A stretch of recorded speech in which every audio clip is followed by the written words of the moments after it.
πάμε στο βιβλίο του Αγγαίου στην Παλαιά Διαθήκη. Ένα πολύ μικρό βιβλίο. Το βιβλίο του προφήτη Αγγαίου.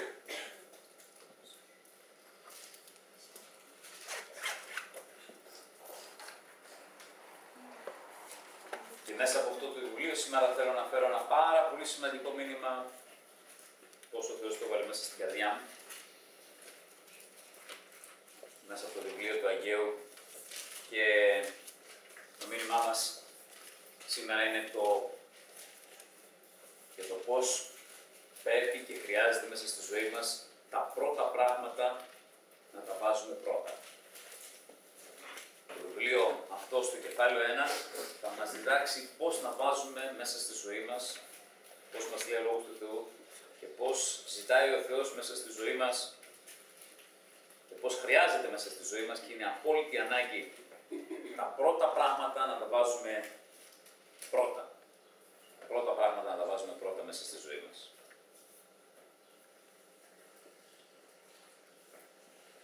Πριν πολλές δεκαετίες,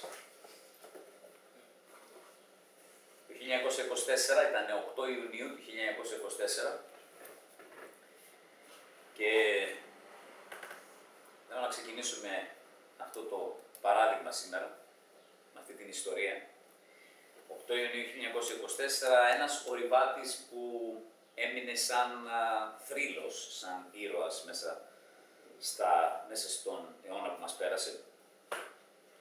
Το όνομά του George Mallory,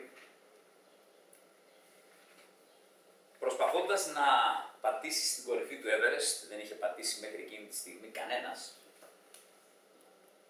να πατήσει στην κορυφή του Everest και να δει από εκεί ψηλά, να καταφέρει να δει από εκεί ψηλά, από το ψηλότερο σημείο, έτσι, από το ψηλότερο σημείο της γης, να δει κάτω, θα λέγαμε, την γη, ένα μεγάλο όνειρο το οποίο είχε, μαζί με έναν άλλο συνορειβάτη του, στις 8 Έκτου του 1924 δεν τους βρήκαν ποτέ, χάθηκαν και οι δύο. Χάθηκαν και οι δύο. Και μέχρι τότε, σας είπα, κανένας δεν είχε καταφέρει να μπορέσει να κάνει πραγματικότητα αυτό, το να φτάσει στην κορυφή του Everest, στο ψηλότερο σημείο της γης.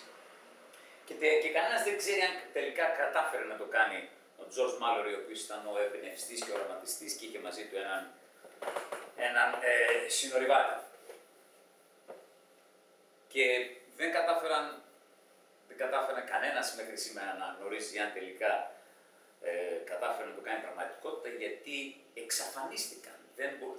Δεν είχαν βρει το σώμα τους μέχρι το 1999, που βρέθηκε το σώμα του George Mallory, και βρέθηκε μάλιστα σε πάρα πολύ καλή κατάσταση εξαιτίας των κλιματολογικών συνθήκων εκεί, έτσι, μέσα στους πάγους. Βρέθηκε σε πάρα πολύ καλή κατάσταση το σώμα. Αλλά δεν βρέθηκε όμως η φωτογραφική μηχανή. Και έτσι, επειδή μέχρι σήμερα δεν έχει βρεθεί η φωτογραφική μηχανή, μόνο η φωτογραφική μηχανή θα ήταν το αποδεικτικό στοιχείο αν τελικά έφτασαν επάνω. Και στο κατέβασμα κάτι συνέβη, γιατί περίπου 600 μέτρα από την κορυφή βρέθηκε το σώμα του George Mallory. Κατά πάσα πιθανότητα του συνορειβάτη του δεν έχει βρεθεί. Όμως, αυτό το όνειρο, αυτή η μεγάλη φιλοφρόνηση για την οικογένειά του είχε κάποιες συνέπειες. Και ο γιος του, ο John Mallory, που ήταν 3 χρονών τότε, το 1924, όταν έγινε αυτό και εξαφανίστη σε αυτή την προσπάθειά του ο πατέρας του, ήταν 3 χρονών όταν χάθηκε ο πατέρας του, μίλησε αργότερα για τον πατέρα του με υπερηφάνεια, δηλαδή ήταν πολύ περήφανος για αυτό που είχε σαν όνειρο ο πατέρας του να καταφέρει. Μίλησε με υπερηφάνεια, αλλά μίλησε όμως και με πολύ στεναχώρια. Και αυτό γιατί. Γιατί είπε ότι σε αυτό που ο πατέρας μου προσπάθησε, λέει, να κάνει, που τον άφησε σαν θρύλο, σαν ήρωα ανάμεσα σε όλες αυτές τις δεκαετίες, θα προτιμούσα, λέει, στις δεκαετίες μέχρι σήμερα ακόμα θεωρείται ένας θρύλος, ένας ήρωας από τους άνθρωπους. Λέει, θα προτιμούσα, λέει, να είχα γνωρίσει τον πατέρα μου παρά να μεγαλώσω στη σκιά ενός θρύλου και ενός ήρωα. Γιατί δεν τον γνώρισε τον πατέρα του. Εξαιτίας των προετοιμασιών και εξαιτίας όλης αυτής της προσπάθειας που έκανε και εξαιτίας του χρονικού διαστήματος το οποίο έλειπε ο Τζόρτζ Μάλορι, δεν τον γνώρισε, δεν θα προτιμούσα, λέει, να μην υπήρχε τίποτα από όλα αυτά, παρότι είμαι, λέει, περήφανος για αυτό το οποίο άφησε πίσω ο πατέρας μου, λέει, θα προτιμούσα, λέει, να μην υπήρχε, λέει, τίποτα από όλα αυτά, αρκεί να είχα γνωρίσει τον πατέρα μου. Και σήμερα αυτό το οποίο βγαίνει μέσα από αυτήν, μέσα από αυτό το μήνυμα που θέλω να σας φέρω και αυτό που μας αφήνει αυτή η ιστορία του θρύλου ανθρώπου αυτού, του ήρωα ανθρώπου αυτού, είναι τι? Ότι μέσα στη ζωή μας, μέσα στην καθημερινότητά μας, μέσα στις επιλογές μας, κάνουμε λάθος στις προτεραιότητες μας. Κάνουμε μεγάλα λάθη και έχουμε λάθος προτεραιότητες μέσα στη ζωή μας. Αυτό είναι που το βιβλίο του Αγγαίου, έχουμε ανοίξει στο βιβλίο του Αγγαίου και θέλουμε σήμερα να δούμε μέσα στο βιβλίο του Αγγαίου τέτοιες περιπτώσεις σαν αυτή που είδαμε εδώ σε αυτό το παράδειγμα, ζουνε χιλιάδων άνθρωποι γύρω μας και ίσως και εμείς να τις ζούμε μέσα στη ζωή μας, αδελφιά. Τι? Το να αλλάζουν οι προτεραιότητες και αλλάζοντας οι προτεραιότητες, ναι, αλλάζουν οι προτεραιότητες και αλλάζοντας οι προτεραιότητες να συμβαίνουν πράγματα τα οποία δεν φέρουν ευλογία μέσα στη ζωή μας. Στο βιβλίο λοιπόν του Αγγαίου, στο βιβλίο λοιπόν του Αγγαίου, πάμε. Βρισκόμαστε εδώ, είμαστε σε αυτήν την περίοδο που έχουμε πάρει αρκετές Κυριακές και ασχολούμαστε αρκετές Κυριακές, σε αυτή την περίοδο που θυμάστε μέσα σε δύο λόγια θα σας πω και θα σας θυμίσω το πόσο ο Ιερεμίας προσπαθούσε σε έναν λαό ο οποίος ήταν πεισματάρης και ανυπάκουος για 40 ολόκληρα χρόνια να τους προειδοποιήσει για αυτό το οποίο θα ερχόταν και η καταστροφή ήρθε, δεν θα μείνω πολύ σε αυτό, θυμάστε τον Ιερεμία, και η καταστροφή ήρθε και καταστράφηκαν τα τείχη και καταστράφηκε η Ιερουσαλήμ και καταστράφηκαν μαζί και οι πύλες, θυμάστε την περασμένη Κυριακή μίλησαμε για τις πύλες, αλλά καταστράφηκε μαζί και κάτι που ήταν πάρα πολύ σημαντικό μέσα στην πόλη της Ιερουσαλήμ. Κάτι που είχε πάρα πολύ μεγάλη σημασία, ιδιαίτερη σημασία. Τόσο σημασία που ίσως δεν μπορούμε να μπορέσουμε να πάρουμε την πραγματική της εικόνα τόσο πολύ εμείς σήμερα που ζούμε σε αυτές τις μέρες. Το πόσο σημαντικός ήταν ο ναός του Θεού μέσα στην πόλη της Ιερουσαλήμ. Και ήταν ο λαός του Σολομώντα, ο οποίος είχε κτιστεί πριν από αρκετά χρόνια και ο οποίος καταστράφηκε από τον Ναβούχοδονόσορα, από τους Βαβυλώνιους. Ο ναός ήταν καταστρεμμένος. Έτσι. Λοιπόν, έτσι, μαζί με το κτίσιμο των τειχών, μαζί με το κτίσιμο των πυλών, μαζί με την αποκατάσταση της πόλης, κάτι το οποίο έπρεπε οπωσδήποτε να αποκατασταθεί και να ξανακτιστεί, ήταν ο ναός του Θεού, ο οποίος ήταν κατακλεμμένος, ήταν καμένος και ήταν και καταστρεμμένος. Έτσι. Έπρεπε να γυρίσουν πίσω όλα αυτά τα οποία είχαν κλέψει και έπρεπε να ξανακτιστεί και να ξαναθεμελιωθεί από την αρχή ο ναός του Σολομώντα, ο οποίος ήταν μεγαλοπρεπής και έπρεπε να ξανά γίνει αυτό πραγματικότητα. Ο Θεός αυτό το επέτρεψε. Και το επέτρεψε μέσα από την επιστροφή ανθρώπων οι οποίοι συνέλαβαν οραματισμό και γύρισαν από την εξορία της Βαβυλώνας, άρχισαν να γυρνάνε κατά κύματα, σας είπα, έτσι. Ήταν 2-3 κύματα τα οποία γύρισαν πίσω από την Βαβυλώνα την εξόριστη στην Ιουδαία. Έτσι. Και ο οραματισμός ήταν, σας είπα, ήταν συγκεκριμένοι οραματισμοί. Οι οραματισμοί ήταν η αποκατάσταση της πόλης, η αποκατάσταση των τυχών, η αποκατάσταση του ναού. Το 538, π.Χ. βέβαια, κάτω από την ηγεσία του Ζοροβάβελ,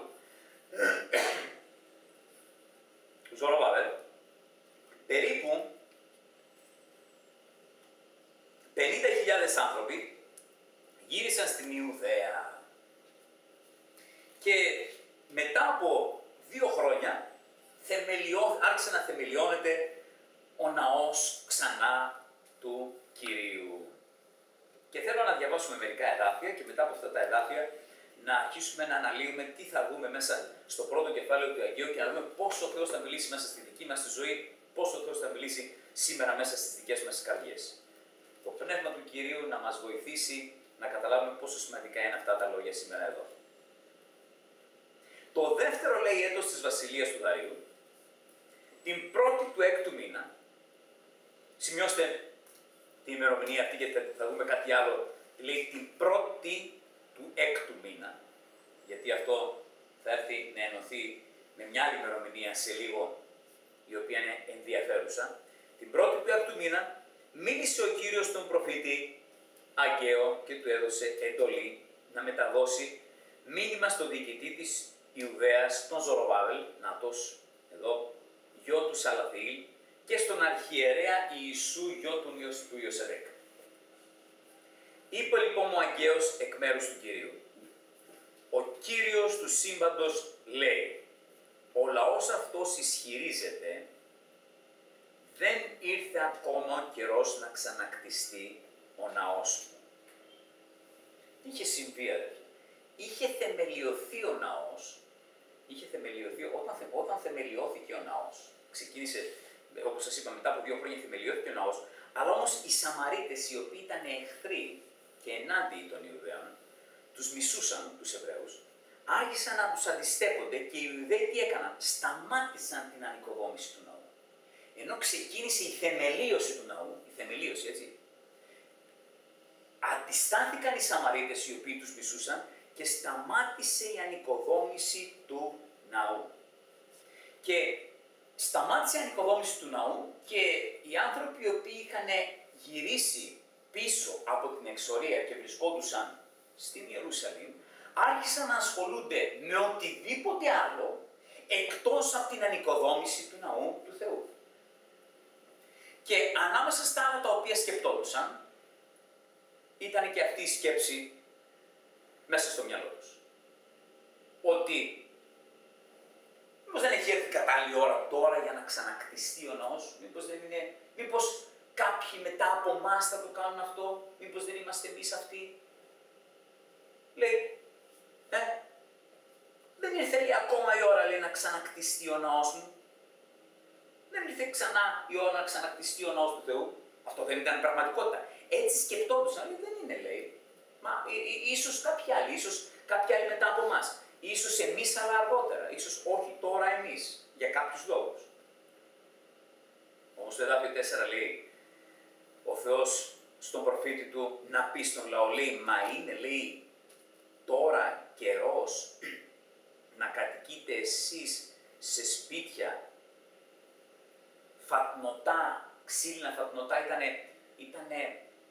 αυτά τα φατνωτά σπίτια ήταν ξύλινα, ήταν φτιαγμένα από ξύλο και μάλιστα ήταν αρκετά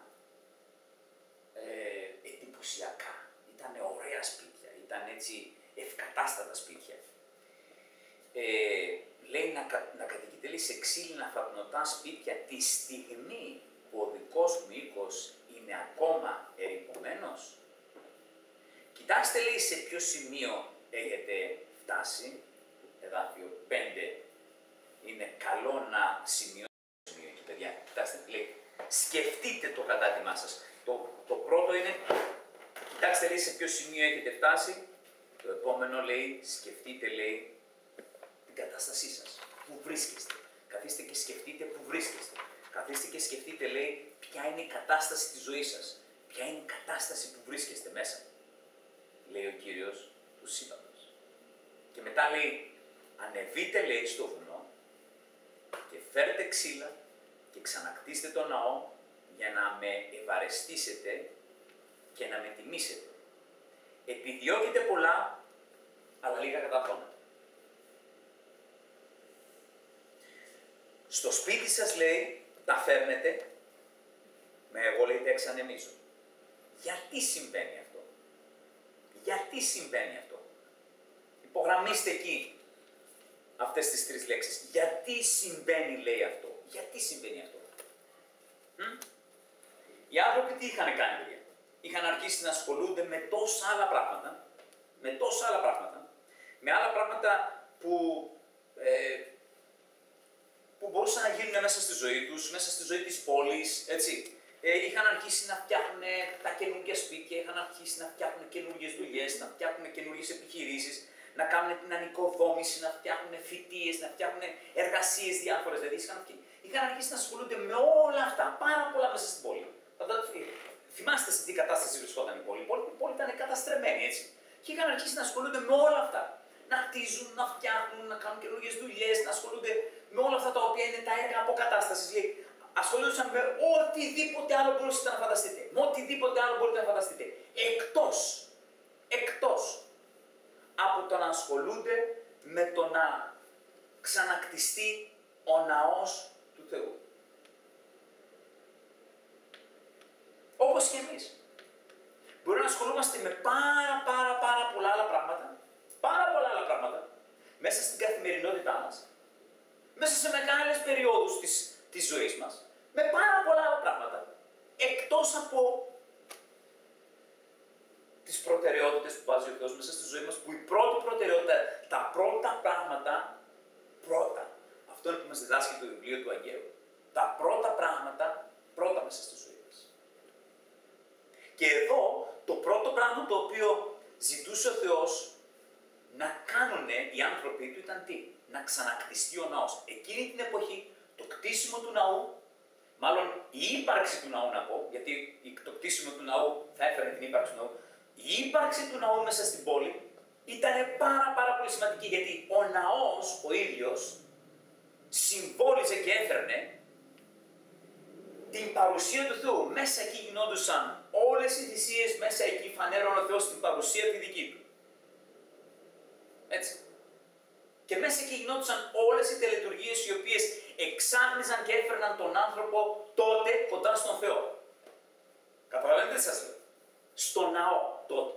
Ήταν πάρα πολύ σημαντικό ο ναός να είναι εκεί που ο Θεός ήθελε και να λειτουργεί ο Θεός. Να είναι ο Θεός πάλι εκείνος ο οποίος θα κατοικούσε μέσα στο ναό. Εκείνη την εποχή τότε, στην Παλαιά Διαθήκη, στις μέρες του προφήτη Αγγαίου. Ο οποίος προφήτης Αγγαίος πιθανόν να είχε δει τον Παλαιό Ναό.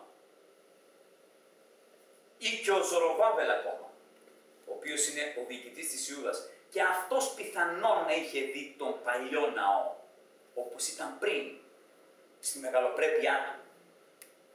Έτσι φαίνεται ότι ο Ζοροβάβελ, ο διοικητής, ο οποίος ήταν εκείνος ο οποίος έπαιξε τον καθοριστικό ρόλο στο να κτιστεί αυτός ο ναός, να ξεκινήσει αυτό το κτίσιμο μαζί με τον Ιησού τον Αρχιερέα, το γιο του Ιωσεδέκ, πρέπει να είχαν δει τη μεγαλοπρέπεια του ναού του Σολομώντος και τώρα ο Θεός τους καλούσε να ξαναξεκινήσουν, να ξαναχτίζουν. Είχαν ξεκινήσει, σταμάτησαν και εγκατέλειψαν αυτή την προσπάθεια για 16 ολόκληρα χρόνια. Βάλαν τα θεμέλια, είχαν αρχίσει να ασχολούνται με οτιδήποτε άλλο, εκείνοι τότε. Σας λέει εσάς κάτι σήμερα αυτό, αδέρφια? Γιατί αυτό κάτι μιλάει μέσα στη δική μας τη ζωή. Είχαν αρχίσει μέσα στη ζωή τους καθημερινά να ασχολούνται με οτιδήποτε άλλο. Όχι απαραίτητα άσχημα πράγματα. Δεν είναι απαραίτητο να ασχολούμαστε με αμαρτωλά πράγματα για να έχουμε κάνει τις προτεραιότητές μας για να έχουμε κάνει τις προτεραιότητές μας να έχουν ανακατευθεί. Είχαν ασχοληθεί με τόσα πολλά άλλα πράγματα για 16 ολόκληρα χρόνια. 16 ολόκληρα χρόνια περνούσαν μπροστά το ναό, έβλεπαν το ναό να έχουν μπει τα θεμέλια, έτσι. Έβλεπαν να έχουν μπει τα θεμέλια του ναού, περνούσαν από τη θέση που βρισκόταν ο ναός και βλέπαν εκεί μόνο τα θεμέλια τα οποία έκανε μπει, περνούσαν από μπροστά, αλλά αυτό το μόνο που έκανε εκείνη τη στιγμή, το μόνο που γινόταν εκείνη τη στιγμή μέσα τους, το μόνο που συνέβαινε μέσα τους με το να περνάνε και να βλέπουν τα θεμέλια του ναού, ήταν μόνο να σκέφτονται ότι ξεκινήσαμε, είναι άφτιστος, αποτύχαμε, δεν τα καταφέραμε, ήταν απογοητευμένοι, το είχαν αφήσει, ήταν φοβισμένοι από τους Σαμαρίτες και 16 ολόκληρα χρόνια, 16 ολόκληρα χρόνια. Ο ναός είχε μείνει εκεί στα θεμέλια του μόνο και οι άνθρωποι έκαναν όλα τα άλλα. Κάνουμε όλα τα άλλα μέσα στη ζωή μας, κάνουμε τόσα πολλά μέσα στη ζωή μας, ασχολούμαστε με τόσα πολλά μέσα στη ζωή μας, ξεχνώντας τα πρώτα πράγματα, ότι πρέπει να είναι πρώτα πράγματα. Και αυτό είναι που μας λέει εδώ, μέσα στο βιβλίο του Αγίου, ο Λόγος του Θεού, αδέρφια, σε εμάς σήμερα. Και τότε τι κάνει λοιπόν ο Θεός, βλέπουμε σηκώνει τον προφήτη των Αγίων με ένα μήνυμα και τους λέει, τώρα ήρθε η ώρα για να ξαναχτιστεί ο ναός μου. Ο λαός είναι απογοητευμένος, ο λαός έχει πιστέψει ότι δεν ήρθε ακόμα η ώρα, όπως είδαμε πριν, και ο λαός έχει και πολλές δικαιολογίες γι' αυτό, όπως και εμείς έχουμε πάρα πολλές δικαιολογίες. Όταν ανακατεύουμε τα πράγματα, όταν ανακατεύουμε τις προτεραιότητες μέσα στη ζωή μας, έχουμε πολλές και διάφορες δικαιολογίες για αυτό που κάνουμε ή για αυτό που δεν κάνουμε σωστά, αδέρφια. Δηλαδή, τι έκαναν τότε ή μάλλον τι δικαιολογία μπορεί να είχαν τότε. Ο Θεός θέλει να φροντίσουμε τις οικογένειές μας, να φτιάξουμε σπίτια, να φτιάξουμε δουλειές. Ήταν κάτι κακό αυτό. Ήταν μια δικαιολογία να φτιάξουμε τα σπίτια μας, να φτιάξουμε τις δουλειές μας, να φροντίσουμε τις οικογένειές μας, να φροντίσουμε τα παιδιά μας, να φτιάξουμε κήπους, να φτιάξουμε φοιτίες, να φτιάξουμε καινούργια πηγάδια, να φτιάξουμε όλα αυτά τα οποία είχαν διαλυθεί, όλα αυτά που είχαν καταστραφεί. Ο Θεός θέλει να φτιάξουμε αυτά. Και έρχονται ας πούμε και δένουν η μία δικαιολογία μετά την άλλη. Παράδειγμα, άλλη δικαιολογία. Είναι δύσκολη δουλειά το να μπορέσουμε να χτίσουμε το ναό. Και δεν ξέρουμε αν θα μπορέσουμε να τα καταφέρουμε. Και γι' αυτό το έχουμε αφήσει 16 χρόνια απλά να βρίσκεται στα θεμέλια του. Κάποιος άλλος θα το κάνει.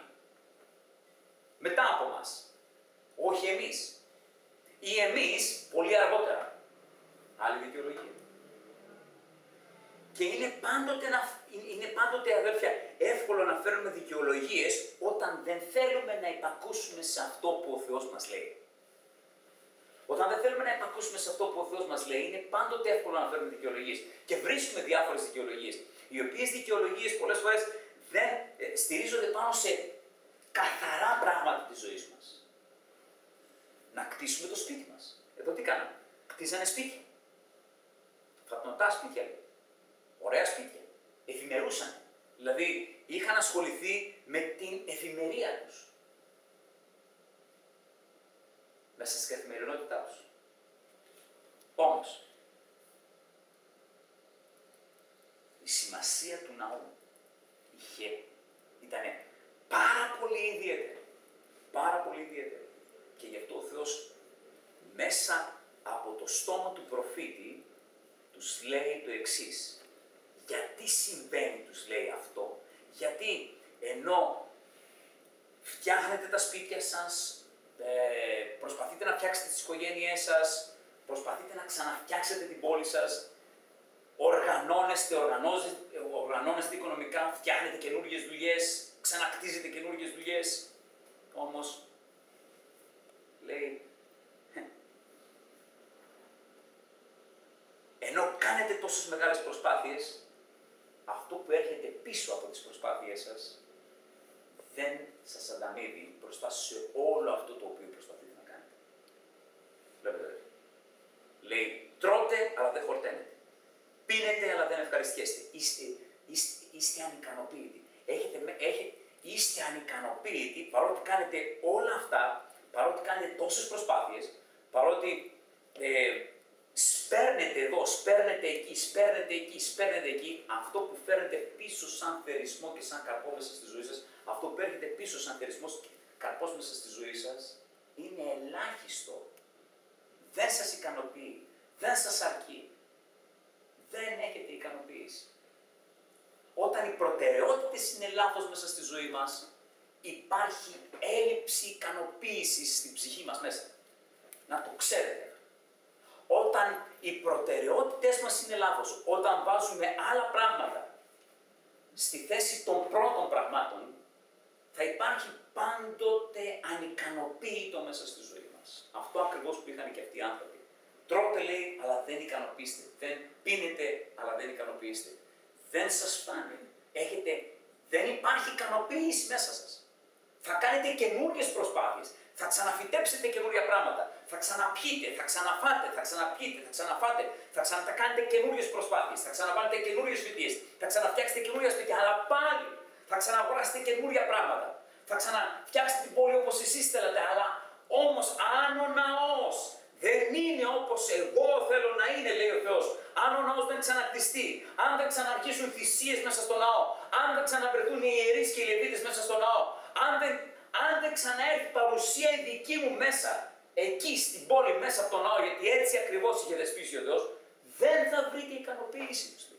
Δεν θα βρείτε ικανοποίηση. Κανένα σας δεν θα βρείτε την ικανοποίηση. Και να σας πω, βέβαια εσείς είστε,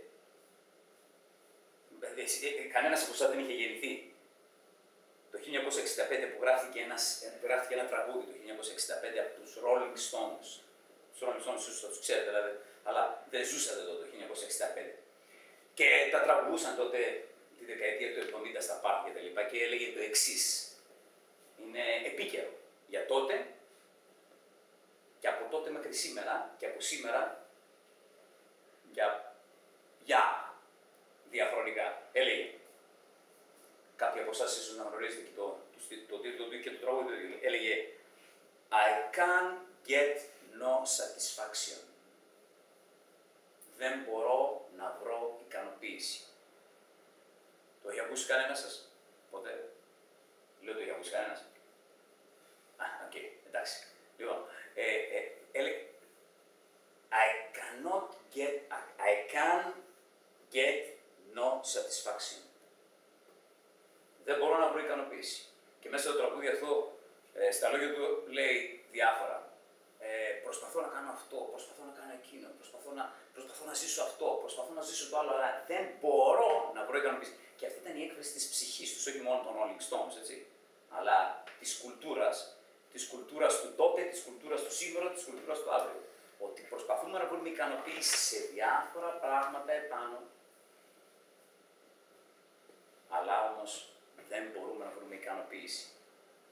Όπως ακριβώς δεν μπόρεσαν να βρουν ικανοποίηση, δεν μπόρεσαν να βρουν πληρότητα, δεν μπόρεσαν να ζήσουν την άφθονη ζωή τότε, εκείνοι οι οποίοι ξεκίνησαν από την εξορία και έφτασαν στην Ιερουσαλήμ, έφτασαν στην Ιουδαία. Και ο λόγος του Θεού λέει, γιατί συμβαίνει αυτό.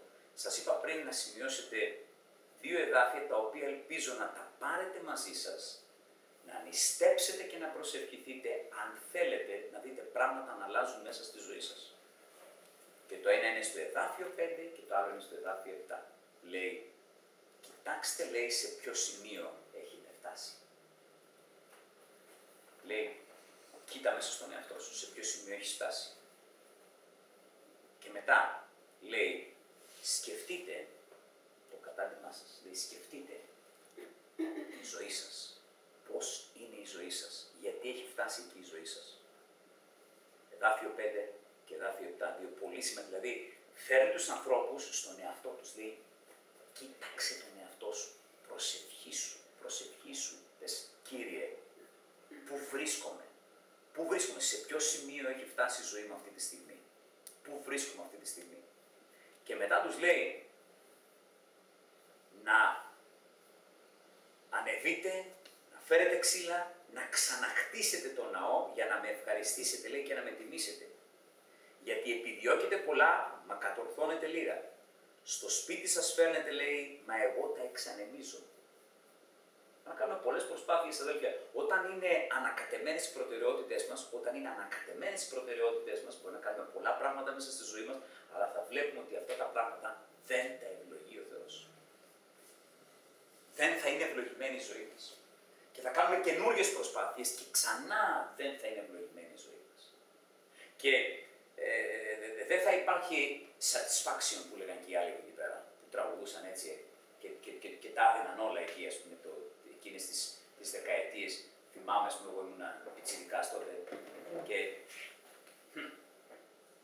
και ούτε αυτοί ήταν ικανοποιημένοι. Αλλά ούτε εμείς θα είμαστε ικανοποιημένοι χωρίς το κτίσιμο του ναού στη ζωή μας μέσα. Χωρίς δηλαδή τις σωστές προτεραιότητες. Όταν τα πρώτα πράγματα δεν είναι πρώτα, θα έχουμε τα προβλήματα τα οποία είχαν τότε αυτοί οι άνθρωποι, οι οποίοι 16 χρόνια είχαν αφήσει το ναό εκεί και είχαν ασχοληθεί με τόσα άλλα πράγματα, τα οποία όμως δεν ήταν απαραίτητος αμαρτωλά. Καταλαβαίνετε τι σας λέω. Εδώ είναι η μεγαλύτερη παγίδα.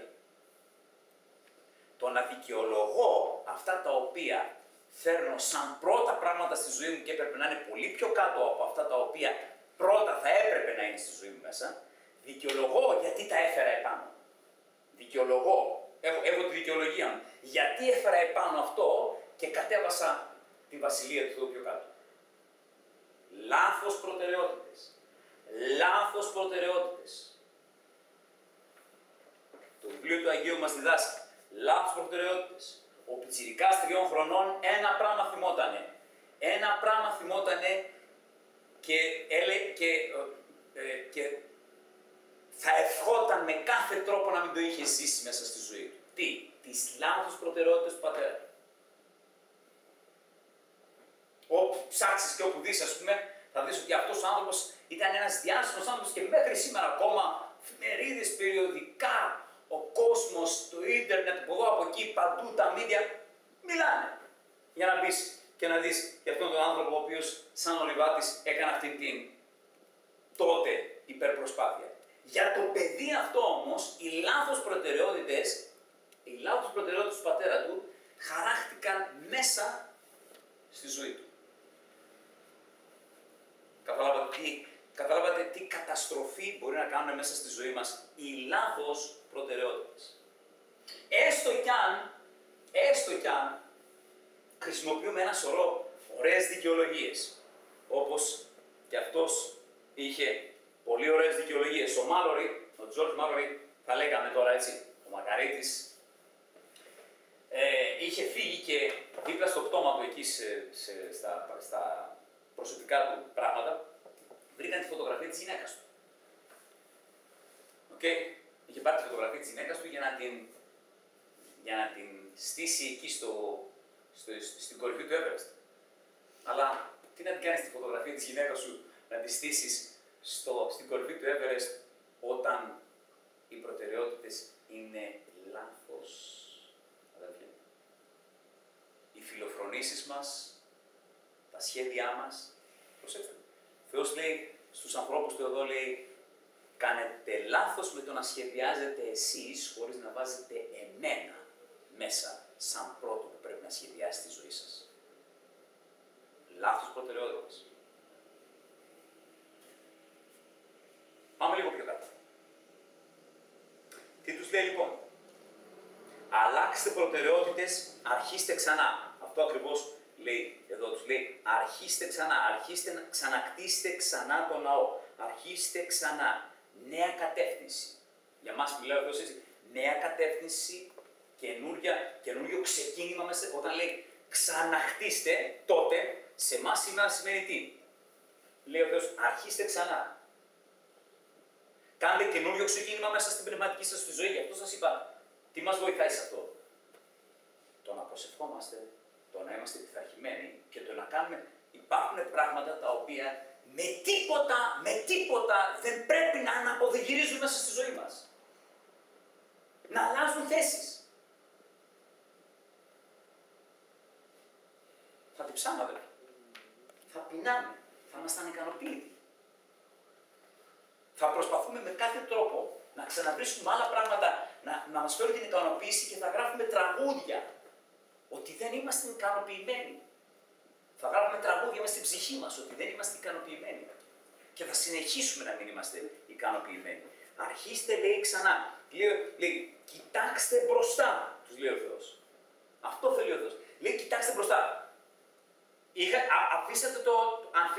Αφήσατε το νόμο μου 16 χρόνια, απογοητευτήκατε, ασχοληθήκατε με τα δικά σας πράγματα, φοβηθήκατε τους Σαμαρίτες, βάλατε ένα θεμέλιο και το εγκαταλείψατε. Τώρα όμως λέει, κοιτάξτε μπροστά. Κοιτάξτε μπροστά. Αυτό θέλει ο Θεός από τους ανθρώπους. Αυτό θέλει ο Θεός από εσάς, αυτό θέλει ο Θεός από μένα, αυτό θέλει ο Θεός από όλους μας. Λέει, κοιτάξτε μπροστά τους, λέει. Κοιτάξτε μπροστά. Κοιτάξτε με υπακοή μπροστά. Και πράγματι, το θαυμάσιο, γιατί ο λαός οδηγήθηκε στην αιχμαλωσία εξαιτίας ηθικής παράλυσης. Παράλυτοι ήταν ηθικά. Δεν είχαν καταφέρει, γι' αυτό προσπαθούσε ο Ιερεμίας 40 χρόνια να τους βγάλει από την ηθική παράλυση.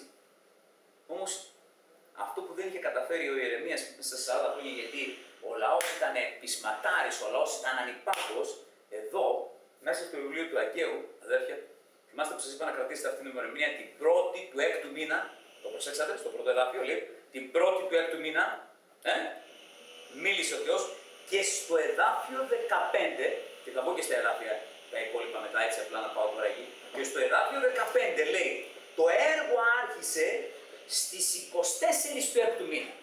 Στις 24 του 6ου μήνα.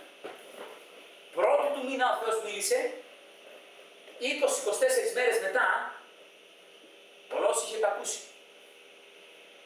Πολύ γρήγορη μεταστροφή αυτή. Αν βάλετε κάτω πραγματικά, τα 40 ολόκληρα χρόνια που προσπαθούσε να τους μεταπείσει ο Θεός για να βγουν μέσα από την ηθική παραλυσία που είχαν και από την ανυπακοή τους, μέσα σε 20 μέρες άλλαξαν τα πάντα. Ήρθε το μήνυμα του Θεού και σε 20 μέρες το έργο, λέει, ξεκίνησε. Σε 20 μέρες. 16 χρόνια το είχαν παρατήσει. Σε 20 μέρες. Για να δούμε όμως τι έγινε εδώ πέρα, έχει ενδιαφέρον. Έχει ενδιαφέρον.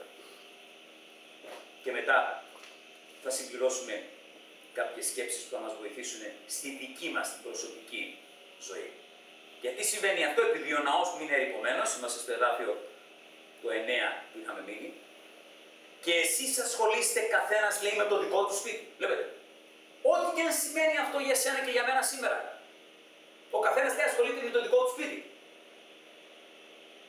Ποιες είναι οι προτεραιότητες? Λάθος προτεραιότητες, λέει. Ο καθένας ασχολείται, λέει, με το δικό του σπίτι. Φτιάξατε το σπίτι σας. Ευημερείτε, αλλά ξεχάσατε, τους λέει, εμένα. Ξεχάσατε εμένα, τους λέει ο Θεός εδώ. Επειδή ο ναός μου, λέει, είναι ερειπωμένος και εσείς ασχολείστε καθένας με το δικό του σπίτι, γι' αυτό οι ουρανοί δεν έβρεξαν και η γη αρνήθηκε να δώσει τους καρπούς της. Βλέπετε τι συνέπειες εδώ, έτσι.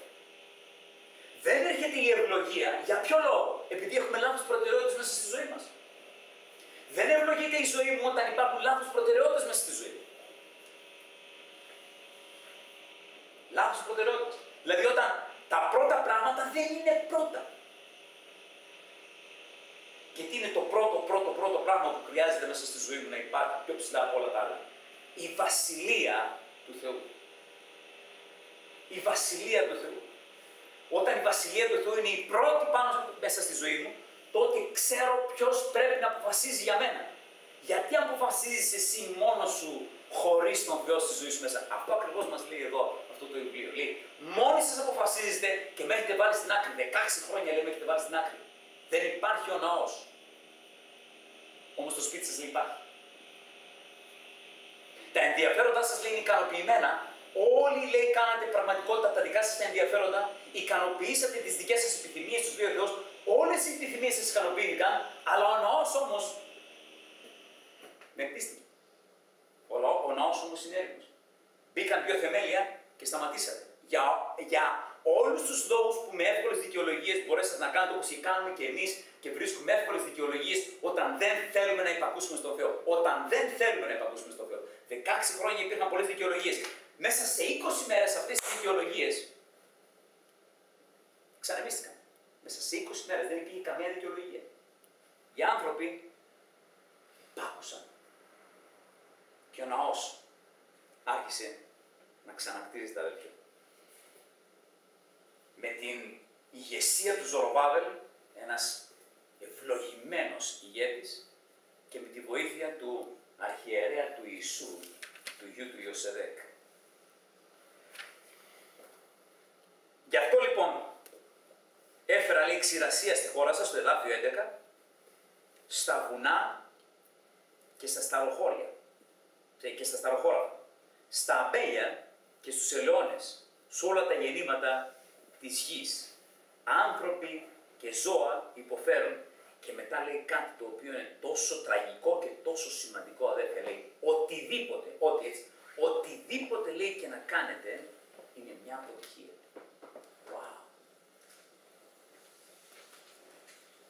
Καθόμαστε και σκεφτόμαστε μέσα στη ζωή μας, γιατί δεν πάει καλά αυτό, γιατί δεν πάει καλά αυτό, γιατί δεν πάει καλά αυτό, γιατί δεν πάει καλά αυτό. Το οποίο θεωρείται αποτυχία. Και ο Θεός τους λέει, κακώς κάθεστε και ψάχνετε να βρείτε άλλους λόγους για τους οποίους ό,τι κάνετε είναι αποτυχία. Ένα πράγμα λέει φταίει. Έχετε λάθος προτεραιότητες. Έχετε λάθος προτεραιότητες. Δεν ζητάτε τη βασιλεία τη δική μου πιο πολύ από οτιδήποτε άλλο. Ζητήστε πρώτα τη βασιλεία τη δική μου. Ζητήστε πρώτα τη βασιλεία του Θεού, είπε ο Ιησούς. Πιο ψηλά από κάθε τι άλλο. Περισσότερο από κάθε τι άλλο. Ο Ζοροβάβελ, στο εδάφιο 12, ο γιος του Σαλαθήλ και ο αρχιερέας ο Ιησούς, ο γιος του Ιωσεδέκ, καθώς και ο λαός που είχε έρθει, λέει, από την αιχμαλωσία, δέχτηκαν, αλληλούια Κύριε, κάτω μέσα στη δική μας τη ζωή, Κύριε, σήμερα, τώρα. Κάτω μέσα στις δικές μας τις καρδιές, Κύριε, τώρα. Μίλα εσύ μέσα μας, Κύριε, τώρα. Λέει, δέχτηκαν τα λόγια που ο Κύριος, λέει, μίλησε. Ο λαός, λέει, που είχε την αιχμαλωσία, δέχτηκαν τα λόγια που ο Κύριος ο Θεός τους είπε. Ό,τι μίλησε το δέχτηκαν. Αυτό που μίλησε ο Θεός μέσω του προφήτη. Και αναγνώρισαν ότι ο Κύριος τον είχε στείλει. Αλληλούια.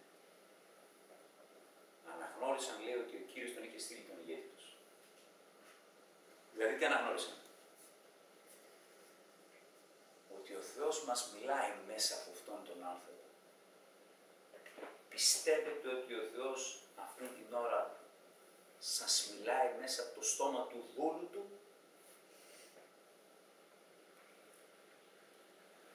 Λέει ο Θεός τι μας μιλάει τώρα. Δεν είναι, λέει, ο Ζοροβάβελ εδώ, δεν είναι ο Ιησούς, ο γιος του Ιωσεδέκ, δεν είναι ο Αγγέος, είναι ο Θεός. Δεν είναι ο προφήτης Αγγέος. Δεν είναι οι άνθρωποι, δεν είναι ο Ζοροβάβελ, δεν είναι ο αρχιερέας, είναι ο Θεός που μας μιλάει.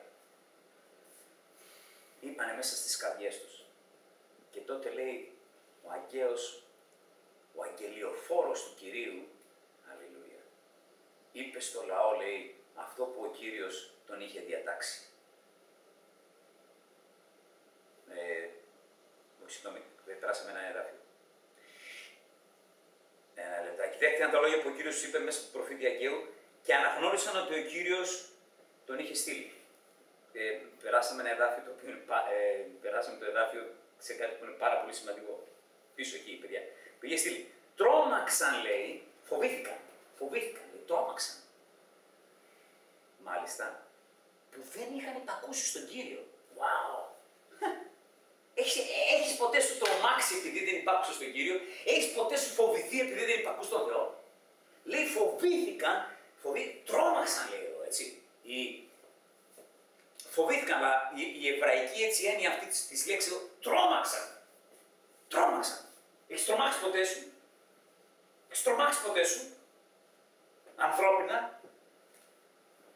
Να πω εδώ πνευματικά. Έχεις τρομάξει ποτέ σου πνευματικά επειδή δεν υπάκουσες τον Κύριο? Αυτό τι λέει. Τρόμαξαν επειδή δεν υπάκουσαν τον Κύριο. Φοβήθηκαν και τρόμαξαν επειδή δεν υπάκουσαν τον Κύριο. Πώς μας μιλάει? Τι κάνουμε? Φοβήθηκε και τρόμαξε λαός, αδέλφια. Σας ρωτάω. Το έχεις κάνει ποτέ μέσα στη ζωή σου? Εγώ θα είμαι, λέει, ο αγγελιοφόρος του Κυρίου λέει, είπε στο λαό, λέει, αυτό που ο Κύριος τον έχει διατάξει. Εγώ θα είμαι, λέει, μαζί σας. Εγώ ο Κύριος το λέω. Εγώ θα είμαι μαζί σας. Τι είπε ο Κύριος? Ξεκινήστε, αρχίστε το έργο και εγώ θα είμαι μαζί σας.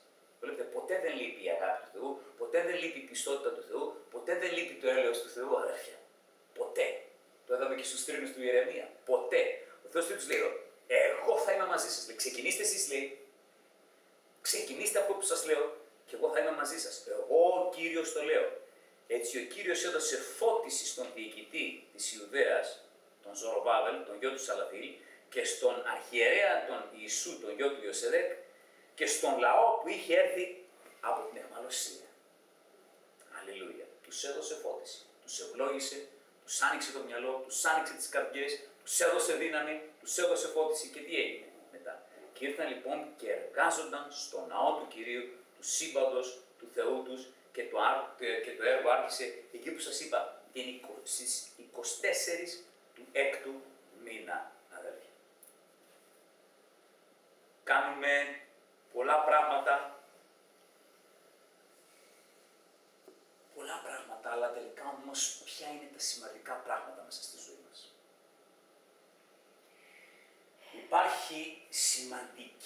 Υπάρχει σημαντικός λόγος του να λέμε όχι σε διάφορα πράγματα και να λέμε ναι στα σημαντικά πράγματα μέσα στη ζωή μας, μέσα στην καθημερινότητά μας.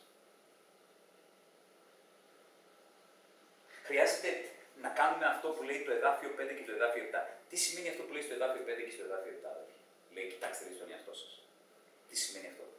Να καθίσω και να πω αλήθεια. Στο τέλος της ημέρας, τι μένει για τον Θεό? Στο τέλος της ημέρας μου, τι έχει μείνει για τον Θεό? Τι έχει μείνει από τη ζωή μου για τον Θεό? Στο τέλος, δηλαδή, καθίστε, λέει, και σκεφτείτε, αναλογιστείτε, λέει, τη ζωή σας. Εάν στο τέλος της ημέρας μου, προσέξτε, εάν στο τέλος της ημέρας μου δεν έχει μείνει τίποτα για τον Θεό, τότε, λέει, αυτό είναι κατάδια. Είδατε τι λέει εδώ το κατάδειμά σας, λέει, αδελφέ? Με συγχωρείτε. Λέει, αν στο τέλος της ημέρας οι προτεραιότητες μου είναι τόσο λάθος, που δεν έδωσα στον Θεό αυτό που του ανήκει και αυτό που του αξίζει, αν η προτεραιότητά μου όλη αυτή τη βδομάδα, κάθομαι και σκέφτομαι, είναι περίοδος, είναι ημέρα, είναι ημέρες, έτσι. Βάζω μία μέρα και κάθομαι και λέω, αλήθεια Θεέ μου, τι έμεινε αυτή τη μέρα σε σένα? Αλήθεια Θεέ μου, τι έμεινε αυτή τη βδομάδα σε σένα? Αλήθεια Θεέ μου, τι έμεινε αυτό το μήνα σε σένα? Τι έμεινε αυτή τη χρονιά σε σένα? Τι έμεινε αυτή την περίοδο σε σένα? Εάν η καρδιά μου ακούσει το Πνεύμα του Θεού και αφήσει τον Θεό να μου μιλήσει μέσα μου και μου φανερώσει ότι μείναν ελάχιστα πράγματα για τον Θεό μου, μέσα στη μέρα, μέσα στη εβδομάδα, μέσα στο μήνα, μέσα στην περίοδο αυτή της ζωής μου, τότε είναι πάρα πολύ σημαντικό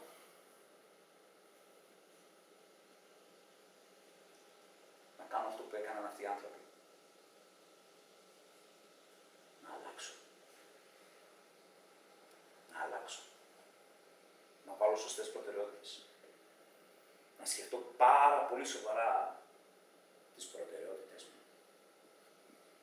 Κτίσιμο του ναού, κτίσιμο στα τείχη, κτίσιμο της πόλης, κτίσιμο στις πύλες της πόλης. Αδερφιά, η αποκατάσταση μέσα σε αυτή την περίοδο που τις τελευταίες εβδομάδες βλέπουμε στο Λόγο του Θεού μας. Μια επιλογή. Γιατί η ζωή μας είναι ένα σύνολο επιλογών, προσέξτε. Μια επιλογή. Τι είναι πιο σημαντικό? Να ευχαριστείς τον εαυτό σου ή να ευχαριστείς τον Θεό? Ρωτάω. Οι άνθρωποι αυτοί με κάθε τρόπο είχαν βρει όλες τις δικαιολογίες και ξέρετε θα μπορούσαν να δικαιολογήσουμε πάρα πολύ εύκολα το κάθε τι που κάνουμε. Το κάθε τι που κάνουμε. Τι είναι πιο σημαντικό? Τι είναι πιο σημαντικό? Λέει, τρόμαξαν στον Θεό και είπαν: ο Θεός μας μιλάει τώρα. Και λέω τώρα, τι είναι πιο σημαντικό, να ευχαριστήσω τον Θεό ή να ευχαριστήσω τον εαυτό μου? Τι είναι πιο σημαντικό? Δώστε εσείς την απάντηση. Δώστε εσείς την απάντηση. Δώστε εσείς την απάντηση. Οι άνθρωποι αυτοί τι έκαναν? Ευχαριστούσαν τον εαυτό τους και τον Θεό. Ο Θεός ρωτάει. Ο Θεός μας ρωτάει. Τι είναι πιο σημαντικό? Εδώ ο Θεός τους έκανε μια άλλη ερώτηση. Τους έκανε μια άλλη ερώτηση και τους λέει: τι είναι πιο σημαντικό? Τι έχει μεγαλύτερη αξία, τους λέει? Το σπίτι σου ή το σπίτι μου? Το κεφάλαιο αυτό ακριβώς λέει. Λέει: το σπίτι σου, λέει, είναι πιο σημαντικό ή το σπίτι μου? Λέει ο Θεός.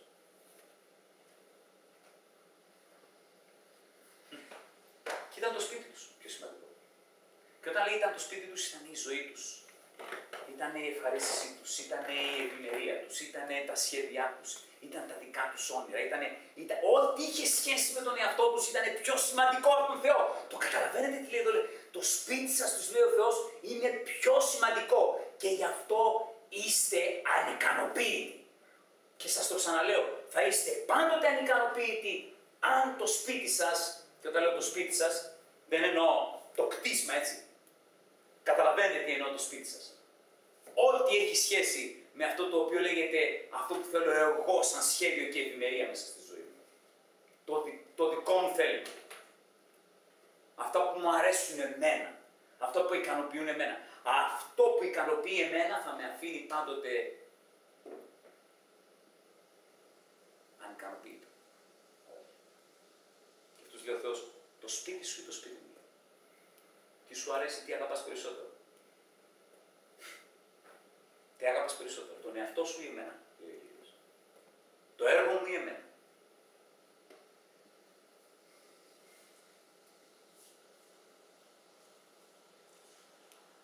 Προχωρώντας, για να ολοκληρώσουμε, αδέλφια, εδώ βλέπετε, η καρδιά του Θεού είναι πραγματικά, η καρδιά του Θεού είναι εκεί. Όλη η καρδιά του Θεού σε αυτό το κεφάλαιο εδώ, αδέλφια. Ξέρετε, είδατε που φανερώνεται το κέντρο της καρδιάς του Θεού. Τους λέει ο Θεός, εγώ θα είμαι μαζί σας, τους λέει. Εγώ θα είμαι μαζί σας, τους λέει. Κάντε αυτό που σας λέω και εγώ θα είμαι μαζί σας. Η καρδιά του Θεού είναι ξεκάθαρη πάντοτε. Πάντοτε είναι ξεκάθαρη. Όπως στο τρίτο κεφάλαιο των Θρήνων του Ιερεμία. Που λέει, εγώ το έλεος μου συνεχώς θα το ανανεώνω μέσα στη ζωή σας. Εγώ θα είμαι μαζί σας. Αλλά όμως εμείς οι άνθρωποι τι κάνουμε? Κάνουμε αυτό που μας αρέσει. Οι επιθυμίες μας. Οι επιθυμίες μας. Και έρχεται ένα άλλο σημείο, αδέλφια. Οι δικές του επιθυμίες ή οι δικές του επιθυμίες? Εδώ γίνεται μια μάχη μέσα μας. Οι δικές μου επιθυμίες ή οι δικές του επιθυμίες? Ρωτάω. Αυτή τη χρονιά, μέχρι τώρα, αυτό που έχουμε ζήσει μέσα σε αυτή τη χρονιά, αυτός ο μήνας που πέρασε, αυτή η εβδομάδα, είναι μακριά ο μήνας, έτσι, είναι μακριά η χρονιά. Αυτή η εβδομάδα που μας πέρασε, αυτή η εβδομάδα που μου πέρασε τώρα εδώ, τώρα. Για να μην πω για μια μέρα, έτσι, να πω. Αυτή τη εβδομάδα.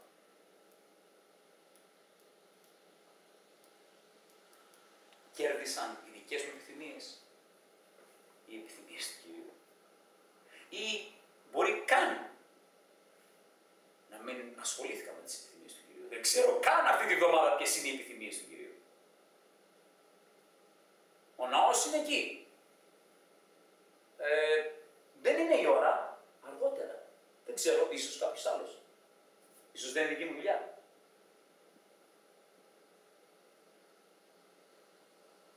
Και όμως περνούσαν. Συνεχώς. Και έβλεπαν τα θεμέλια του ναού. Και περνούσε το φορτηγό και η νταλίκα, θα έλεγα αλλιώς, έτσι. Περνούσε το φορτηγό και η νταλίκα με τα οικοδομικά υλικά, τα ξύλα, τα ωραία και τα οικοδομικά υλικά τα οποία πήγαιναν για το προάστιο της Ιερουσαλήμ, στο οποίο θα κτιζόταν το φατνωτό σπίτι, και ο οδηγός ήταν εκεί και εγώ ήμουν δίπλα. Σας φέρω μια εικόνα, έτσι, και εγώ ήμουν δίπλα. Και ήταν όλο το φορτηγό, όλη η νταλίκα γεμάτη με αυτά τα ωραία ξύλα για να πάω να φτιάξω το φατνωτό μου σπίτι. Και περάσαμε μπροστά από τη λεωφόρο, δίπλα ακριβώς εκεί που είχε θεμελιωθεί ο ναός και είχε μείνει εκεί 16 χρόνια ερημωμένος. Και περνούσα από μπροστά. Και η Νταλίκα ήταν γεμάτη με όλα τα υλικά μου και με όλα τα σχέδιά μου και με όλα τα όνειρά μου και με όλο το σπίτι με πάνω. Και μια λοξή ματιά λιγάκι προς τα θεμέλια απλά του ναού και συνεχίζοντας για το προάστιο της Ιερουσαλήμ. Για να πάει να κτιστεί ό,τι κι αν είναι μέσα στο μυαλό σου, ό,τι κι αν είναι μέσα στην καρδιά σου, ό,τι κι αν είναι μέσα στην καρδιά μας, αυτό που λέγεται φατνωτό σπίτι, λάθος προτεραιότητες. Πρώτος εγώ, πρώτη δική μου ζωή, πρώτη δική μου επιθυμία και μετά οι επιθυμίες και τα σχέδια του Θεού μέσα στη ζωή μου. Γιατί δεν ρωτάτε τον Θεό, αδέρφια, για αυτά που θέλετε να κάνετε? Γιατί δεν ρωτάτε τον Θεό για αυτά που θέλετε να αποφασίσετε μέσα στη ζωή σας? Γιατί δεν τον ρωτάτε? Δεν φοβάστε? Τι εννοώ? Πολλές φορές μέσα στη ζωή μου σκέφτομαι ένα πράγμα και λέω, αν κάνω κάτι και αν αποφασίσω κάτι, γιατί έχω κάνει και έχω δει τις άσχημες συνέπειες, λέω, και έχω μάθει από αυτό, και έχω μάθει τι? Να μην αποφασίσω κάτι μέσα στη ζωή μου, να μην κάνω κάτι πριν τον ρωτήσω. Σε οτιδήποτε, μικρό ή μεγάλο. Γιατί κάποια στιγμή μέσα στη ζωή μου νόμιζα ότι τον Θεό πρέπει να τον ρωτήσεις μόνο για τα μεγάλα πράγματα. Δηλαδή, πότε θα έρθεις, Κύριε, τη βασιλεία σου? Αλλά για τα μικρά, για τα καθημερινά πράγματα μέσα στη ζωή μας, γιατί δεν ρωτάτε τον Θεό για αυτά που θέλετε να αποφασίσετε, για αυτά που θέλετε να κάνετε μέσα στη ζωή σας?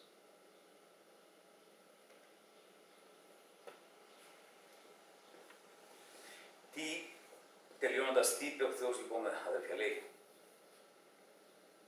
λάθος προτεραιότητες, εξαιτίας του ότι είναι λάθος προτεραιότητες, λέει, οι προσπάθειες σας είναι άκαρπες, γιατί βάλατε πριν από εμένα τον εαυτό σας, τους λέει εδώ ο Θεός, αδερφιά. Και οι λάθος προτεραιότητες αυτές, που είδαμε εδώ, μέσα στο κεφάλαιο αυτό, έφεραν μιζέρια στον λαό. Το προσέξατε, έφεραν μιζέρια στον λαό. Έφεραν δυστυχία μέσα στον λαό. Ο λαός έβαλε πιο ψηλά από το ναό του Θεού την ευημερία του. Αυτό είναι πάρα πολύ επικίνδυνο μέσα στη ζωή μας. Να βάλουμε την ευημερία μας, ό,τι και αν σημαίνει αυτό την ευημερία μας. Να βάλουμε τα δικά μας σχέδια, να βάλουμε τα δικά μας όνειρα, να βάλουμε τον εαυτό μας, να βάλουμε οτιδήποτε. Να βάλουμε πιο ψηλά από τον Κύριο. Ή αλλιώς, αν το θέλετε, αδέρφια, να έχεις την δική σου ατζέντα. Το έχετε σκεφτεί ποτέ αυτό? Το έχετε σκεφτεί ποτέ αυτό? Έχω τη δική μου ατζέντα. Δεν είναι ενδιαφέρει η δική σου ατζέντα, Θεέ μου. Έχω τη δική μου ατζέντα. Δηλαδή, έχω κάνει το δικό μου πρόγραμμα. Έχετε κάνει το δικό σας πρόγραμμα? Πολύ ωραία. Θα σας πω, αδερφέ, αν βάλετε υπογραφή στο δικό σας πρόγραμμα, θα σας πω κάτι. Αν βάλετε υπογραφή στο δικό σας το πρόγραμμα και δεν τον κάνετε συμμέτοχο μέσα από τον Θεό, δεν τον βάλετε εκείνος να σας δείξει. Δεν τον βάλετε εκείνον μέσα στο δικό σας το πρόγραμμα. Κύριε, αυτό είναι το πρόγραμμά μου, συμφωνείς? Κύριε, αυτό είναι το πρόγραμμά μου, συμφωνείς? Εάν δεν συμφωνείς, τότε έλα, Κύριε, και φτιάξε αυτό το πρόγραμμά μου, φτιάξε αυτή την ατζέντα μου, Κύριε, όπως εσύ θες να τη φτιάξεις. Γιατί, να σας πω κάτι, η ευλογία θα έρθει, αδέλφια, όταν η Βασιλεία του Θεού βρίσκεται πιο ψηλά από κάθε τι άλλο μέσα στη ζωή μας. Πιο ψηλά από κάθε τι άλλο μέσα στη ζωή μας. Εδώ δεν υπήρχε αυτό. Και είναι ένα πάρα πολύ σημαντικό δίδαγμα για τις δικές μας τις ζωές σήμερα. Όμως, να κάνουμε μια τελευταία σκέψη, αδέρφια, πριν πάμε στην προσευχή μας.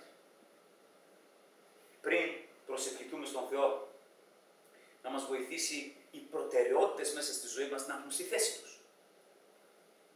Με την πειθαρχία, βέβαια. Αν δεν πειθαρχήσουμε μέσα στη ζωή μας, οι προτεραιότητες δεν πρόκειται να έχουν ποτέ στη θέση τους μέσα στη ζωή μας. Αλλά Μια σκέψη πριν ολοκληρώσουμε, να σας πω. Οι άνθρωποι αυτοί, τους οποίους διαβάσαμε και εδώ, ότι είχαν γυρίσει πίσω, είχαν έρθει την αιχμαλωσία, τι άνθρωποι ήταν αυτοί, αδελφοί? Τι άνθρωποι ήταν αυτοί που είχαν γίνει? Ήταν άνθρωποι που ήταν εξόριστοι στη Βαβυλώνα και είχαν γυρίσει, είχαν κάνει ένα δύσκολο και επικίνδυνο ταξίδι να γυρίσουν πίσω στην Ιουδαία, αφήνοντας δουλειές και σπίτια στην εξόριστη που ήταν στη Βαβυλώνα. Δηλαδή αυτό που είχε 70 χρόνια, έτσι. Κάποια από αυτά τα χρόνια βρισκόντουσαν εκεί, είχαν κάποια δουλειά, είχαν ένα μέρος που μένανε, είχαν ένα σπίτι που μένανε, είχαν φτιάξει, είχαν κτίσει τη ζωή τους και είπανε θα γυρίσουμε πίσω στη γη της υπόσχεσης. Η γη της υπόσχεσης ποια ήταν? Η Βαβυλώνα. Η γη της υπόσχεσης ήταν πίσω. Η γη που ο Θεός τους είχε υποσχεθεί πριν εξοριστούν. Και γυρίσανε πίσω με όραμα. Αυτοί οι άνθρωποι ήταν που κάναν αυτά, που αναποδογυρίσαν τις προτεραιότητες του Θεού. Είχαν ένα όραμα. Και το όραμα αυτό ήταν τι? Αυτό που καταστράφηκε να πάνε να το ξανακτήσουν. Και αυτό που είχαν σαν όραμα αυτοί οι άνθρωποι. Αυτό που είχαν σαν όραμα. Το χάσανε εξαιτίας του ότι βάλαν λάθος προτεραιότητες μέσα στη ζωή τους. Και σας λέω, προσέξτε πάρα πολύ. Προσέξτε πάρα πολύ. Τις δικαιολογίες που όλοι μας μπορούμε να φέρουμε μπροστά στον Θεό.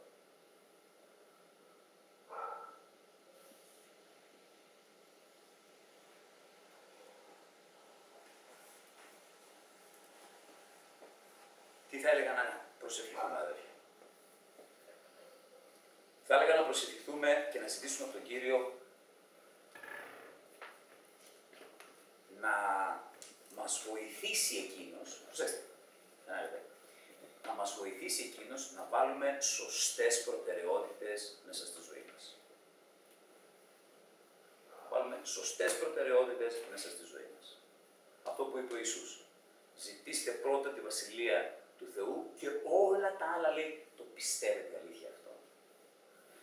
Λέω, το πιστεύετε αλήθεια αυτό, ότι όταν ζητήσει κάποιος την Βασιλεία του Θεού, περισσότερο από κάθε τι άλλο, ότι όλα τα άλλα που προσθέτουν μέσα στη ζωή του. Λέω, αλήθεια, το πιστεύετε πραγματικά ότι θα γίνει αυτό το πράγμα?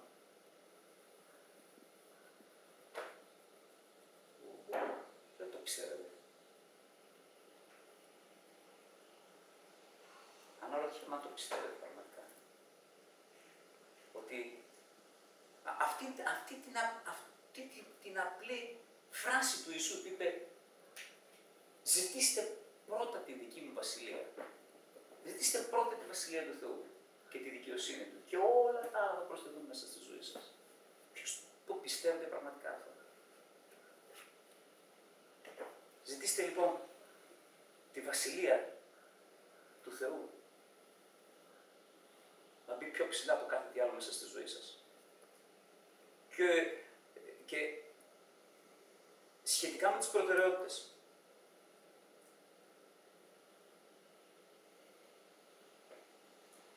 Πρακτικά. Πώς θα διαχειριστείτε και πώς θα επιλέξετε τις προτεραιότητες σας, αδελφοί? Γιατί για να διαχειριστείτε σωστά τις προτεραιότητες σας, θα πρέπει να διαχειριστείτε σωστά τις ώρες σας. Θα πρέπει να διαχειριστείτε σωστά την ενέργειά σας. Θα πρέπει να διαχειριστείτε σωστά τα χρήματά σας. Θα πρέπει... Καταλάβατε, δηλαδή, η προτεραιότητα είναι στην ενέργειά μου, η καθημερινή μου ενέργεια. Πού θα διαθέσω την ενέργειά μου κάθε μέρα. Πού θα διαθέσω τις ώρες μου κάθε μέρα. Πού θα διαθέσω τα χρήματά μου. Έτσι. Προτεραιότητες. Δηλαδή, να μην μείνει κάτι αόριστο τις ώρες μου. Πώς θα διαθέσω με προτεραιότητα σωστά τις ώρες μου, ώστε διαθέτοντας τις ώρες μου σωστά, να ξέρω ότι ο Θεός είναι πιο ψηλά στο θέμα της ώρας μου. Πώς θα διαθέσω σωστά την ενέργειά μου, ώστε διαθέτοντας κάθε μέρα και διαχειριζόμενος κάθε μέρα σωστά την ενέργειά μου, την καθημερινή μου ενέργεια, να ξέρω ότι στο τελείωμα της ημέρας μου, όπως σας είπα στην αρχή του μαθήματος, να ξέρω ότι ο Θεός ήταν στο πρώτο σκαλοπάτι της ζωής μου. Στο πιο ψηλό σκαλοπάτι. Στο Everest της καρδιάς με πάνω. Στο Everest της καρδιάς με πάνω.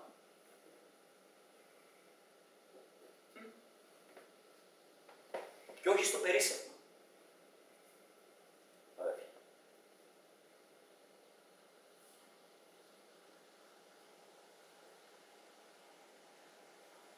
Οι προτεραιότητες, είπε κάποιος, θα έρθουν, λέει, στη θέση τους με την πειθαρχία. Οι προτεραιότητες, αν είναι ανακατεμένες, θα έρθουν, λέει, στη θέση τους με την πειθαρχία. Το ακούτε? Οι προτεραιότητες δεν θα έρθουν έτσι ξαφνικά. Φεύγεις από εδώ και λες, εντάξει, το άκουσα αυτό. Πώς θα έρθουν οι προτεραιότητες στη θέση τους? Με την πειθαρχία. Με το να πειθαρχήσω τον εαυτό μου. Οι προτεραιότητες θα έρθουν στη θέση τους με την πειθαρχία. Και άλλη μια ωραία σκέψη πριν προσευχηθούμε είναι η εξής. Η πειθαρχία είναι η γέφυρα ανάμεσα στους στόχους και στην εκπλήρωση. Η πειθαρχία. Έχω έναν στόχο που θέλω να εκπληρωθεί. Η πειθαρχία είναι η γέφυρα. Έχω έναν στόχο που θέλω να εκπληρωθεί. Εδώ είναι ο στόχος και εκεί είναι η εκπλήρωση του στόχου. Εάν δεν υπάρχει πειθαρχία, δεν θα υπάρχει γέφυρα. Για να γίνει πραγματικότητα ο στόχος αυτός, εκπλήρωση. Να εκπληρωθεί αυτός ο στόχος. Πειθαρχία. Πειθαρχία. Πειθαρχήστε τον εαυτό σας, αδελφοί. Πειθαρχήστε τον εαυτό σας, ώστε να μπουν σωστές προτεραιότητες μέσα στη ζωή σας.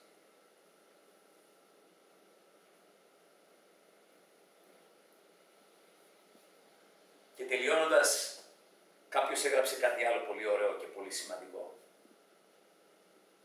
Η επιτυχία δεν είναι τίποτε άλλο από έναν κατάλογο από καθημερινές πειθαρχίες. Θέλουμε να είμαστε επιτυχημένοι, θέλουμε να έχουμε επιτυχία, θέλουμε να επιτύχουμε. Εδώ λέει, στον Αγγείο, στο πρώτο κεφάλαιο, λέει, ό,τι και αν κάνετε, λέει, δεν πετυχαίνει. Προσέξτε, ό,τι λέει, η επιτυχία είναι ένας κατάλογος από καθημερινές πειθαρχίες.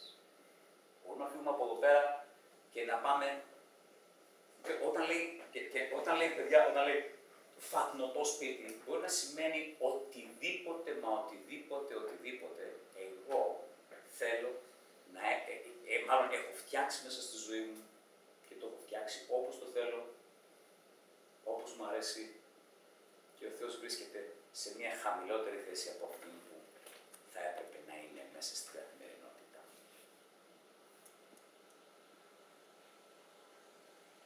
Η ευλογία του Κυρίου. Ο Θεός είπε, θα είμαι μαζί σας, θα έρθω μαζί σας, θα κάτσω μαζί σας, θα νικήσω μαζί σας. Εάν κάνετε, λέει, πραγματικότητα αυτό που σας λέω σήμερα. Το διαβάσαμε πριν λίγο. Και έτσι θα λέγαμε με αυτόν τον τρόπο, με αυτές τις σκέψεις, να πάμε στην προσευχή και να πιστέψουμε μέσα στην καρδιά μας. Εάν πραγματικά θέλουμε να δούμε μια αλλαγή. Μια αλλαγή. Να ξανακτίζονται πράγματα. Να ξανακτίζεται ο ναός του Θεού. Να ξανακτίζονται όλα αυτά που είναι γκρεμισμένα. Πώς θα κτιστούν όλα αυτά? Με σωστές προτεραιότητες. Και πώς θα έρθουν οι σωστές προτεραιότητες? Με πειθαρχία. Πώς μπορώ να βάλω σωστές προτεραιότητες μέσα στη ζωή μου αν δεν έχω μάθει και δεν έχω πειθαρχήσει να προσεύχομαι κάθε μέρα, χωρίς να αφήσω ούτε μία μέρα να περάσει χωρίς να προσευχηθώ. Ούτε μία μέρα χωρίς να κάτσω και να ασχοληθώ σοβαρά με τον Λόγο του Θεού μέσα στην καθημερινότητά μου. Και φτάνω στο τέλος της ημέρας και λέω, ποια θέση, τι έμεινε για σένα, Θεέ μου? Όπως η γυναίκα αυτή είπε, από τα ψίχουλα που πέφτουν από το τραπέζι θα κάτσω να φάω. Μερικές φορές ξέρετε τι γίνεται μέσα στη ζωή μας, στην καθημερινότητά μας.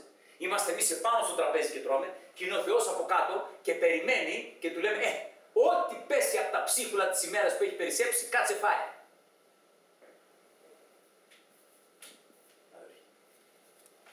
Αν δεν έχουμε αυτήν την πειθαρχία μέσα στη ζωή. Αλληλούια. Ας προσευχηθούμε. Ας προσευχηθούμε.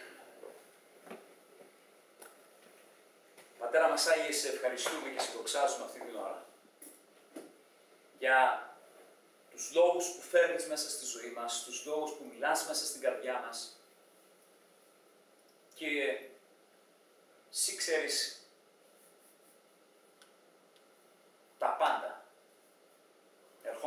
μπροστά σε σένα αυτή την ώρα να σου ζητήσουμε. Να σου ζητήσουμε, Κύριε, να μας βοηθήσεις. Να βοηθήσεις τον καθένα από εμάς. Να βάλουμε τις σωστές προτεραιότητες μέσα στη ζωή μας. Προσεύχομαι να δώσεις αυτή την πίστη μέσα στην καρδιά μας, εσύ Άγιο Πνεύμα τώρα. Γιατί εσύ αυτό που λες στο λόγο σου είναι πραγματικότητα, Ιησού. Αυτό που έβγαλε το ευλογημένο σου στόμα. Ζητήστε πρώτα, είπε στη Βασιλεία μου. Ζητήστε πρώτα τη δικαιοσύνη μου και όλα τα άλλα θα προσθεθούν μέσα στη ζωή σας. Κύριε, υπάρχουν ένα σωρό όλα τα άλλα γύρω μας τα οποία εμείς θέλουμε να εκπληρωθούν μέσα στη ζωή μας και ξεχνάμε, Κύριε, ότι πρώτα θα πρέπει να ζητήσουμε τη Βασιλεία τη δική σου. Συγχώρεσέ μας, Κύριε. Συγχώρεσέ μας που δεν σε ρωτάμε. Συγχώρεσέ μας που αποφασίζουμε μόνοι μας. Συγχώρεσέ μας, Κύριε, που σκεφτόμαστε ότι δεν είναι η κατάλληλη ώρα. Εμείς αποφασίζουμε ποια είναι η κατάλληλη ώρα και δεν έχουμε αφήσει σε σένα, Κύριε, ποια είναι η κατάλληλη ώρα. Αναβάλουμε πράγματα μέσα στη ζωή μας. Αναβάλουμε πνευματικά πράγματα μέσα στη ζωή μας. Αναβάλουμε σημαντικά πράγματα μέσα στη ζωή μας. Αναβάλουμε πράγματα, Κύριε, που είναι ζήτηματα ζωής και θανάτου μέσα στη ζωή μας. Αναβάλουμε την πειθαρχία μας. Αναβάλουμε να ξανακτήσουμε, να ξαναβάλουμε θεμέλια μέσα στον πνευματικό ναό. Και είμαστε εδώ και δεν μπορούμε να κρύψουμε τίποτα από σένα. Οι δικαιολογίες μας είναι όλες έτοιμες. Είναι όλες έτοιμες και δεν υπάρχει τίποτα κακό και τίποτα λάθος σε όλα αυτά που έχουμε ασχοληθεί, Κύριε, για να φτιάξουμε τη δική μας τη ζωή. Συγχώρεσέ μας, Κύριε, γιατί βρίσκεσαι έξω από την πόρτα. Πραγματικά ο λόγος είναι τόσο αληθινός και είναι τόσο πραγματικός. Και αυτή είναι η αλήθεια. Όπως ήσουν, Κύριε, τότε, στην Αποκάλυψη, έξω από την πόρτα και χτυπούσες για να μπεις μέσα. Οι προτεραιότητες μας, λανθασμένες, ανακατεμένες και εσύ βρίσκεσαι απ' έξω, προσπαθείς να μπεις μέσα. Τα φτιάξαμε όλα μόνοι μας, Κύριε. Τα αποφασίσαμε όλα μόνοι μας. Και ποια είναι η ικανοποίησή μας? Ποια είναι η ικανοποίησή μας? Ποια είναι η ευτυχία μας? Ποια είναι η ευλογία μας? Ποιος είναι ο θερισμός μας? Ποια είναι η καρποφορία μας? Κύριε, ερχόμαστε να σκεφτούμε αυτή την ώρα και όχι μόνο τώρα. Ερχόμαστε να σκεφτούμε την πνευματική μας τη ζωή, ερχόμαστε να σκεφτούμε την ζωή της πειθαρχίας μας, ερχόμαστε να σκεφτούμε την καθημερινότητά μας, ερχόμαστε να σκεφτούμε το τι εσύ θέλεις και το τι εμείς σκεφτόμαστε, Κύριε. Ερχόμαστε να σκεφτούμε σε τι κατάσταση βρισκόμαστε, Κύριε. Και προσεύχομαι να πάρουμε την ευκαιρία μέσα σε αυτό το μάθημα, μέσα σε αυτό το μήνυμα σήμερα να σκεφτούμε πού βρισκόμαστε. Σκέψου πού βρίσκεσαι. Και ελάτε να ξανακτήσουμε, είπες, Κύριε. Ξεκινήστε να ξανακτίζετε. Εγώ είμαι μαζί σας, Κύριε. Μαζί θα το κάνουμε. Αυτή είναι η καρδιά σου. Συγχώρησέ μας, καθάρισέ μας, ελέησέ μας. Βοήθησέ μας, Κύριε. Να οργανώσουμε τη ζωή μας σύμφωνα με το δικό σου σχέδιο, σύμφωνα με τη δική σου ατζέντα, σύμφωνα με το δικό σου πρόγραμμα, Κύριε. Και όχι σύμφωνα με το δικό μας πρόγραμμα, Κύριε. Κύριε, έχουμε φτιάξει τα δικά μας προγράμματα. Βάλαμε τα δικά μας ωράρια. Βάλαμε τις δικές μας σκέψεις. Βάλαμε τις δικές μας επιθυμίες. Βάλαμε το δικό μας εγώ. Και πού βρίσκεσαι εσύ τώρα? Πού είσαι εσύ, Κύριε?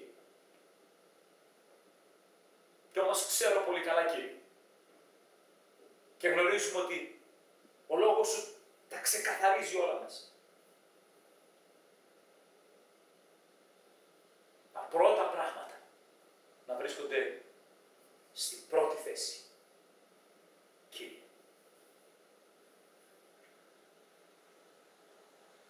Αλληλούια. Αλληλούια, Κύριε. Σε ευχαριστούμε γιατί εσύ δίνεις υπόσχεση ευλογίας και ευημερίας και αποκατάστασης, Κύριε. Φέρνεις την ευλογία τη δική σου πάνω στους ανθρώπους σου, όταν πειθαρχούν και όταν υπακούνε και όταν έχουν σωστές προτεραιότητες. Και τέτοιοι άνθρωποι θέλουμε να είμαστε, Κύριε. Τέτοιοι άνθρωποι να γίνουμε, Κύριε. Τέτοιοι άνθρωποι, Κύριε, να βλέπεις ότι είμαστε μέσα στη ζωή μας. Για να μας χρησιμοποιήσεις για την δική σου τη δόξα. Να μας χρησιμοποιήσεις για τη δική σου τη δόξα, Πατέρα. Στο όνομα του Ιησού Χριστού μας.